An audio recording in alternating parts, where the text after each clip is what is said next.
இறைவா, இம்மாதத்தில் உனது ஹபீப் முஹம்மது ஸல்லல்லாஹு அலைஹி வாலிஹி வஸ்ஹாபிஹி வம்மத்திஹி வஸல்லம் அவர்கள் பொருட்டாலும் சத்தியத்தை கொண்டு தீர்ப்பு செய்து அதை கொண்டு நீதமாக நடந்த அன்னாரது புனித குடும்பத்தார்களின் பொருட்டாலும் எனது நோன்பை நீயும் உன் தூதரும் மகிழ்கின்ற விதத்தில் மிக கருதியாக பொருந்தியவாறு ஏற்றுக்கொள்ளத்தக்கதாகவும் பிரதிபலன் தரக்கூடியதாகவும் ஆக்குவாயாக.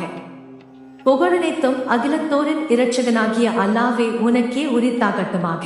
O Allah, on this day, please decide my observing of fasting on this day to be praiseworthy and approved by that which is pleased by you and your messenger, and decide its parts to be corresponding with its fundamentals by our master Muhammad and his household the immaculate. All praise be to Allah, the Lord of the worlds.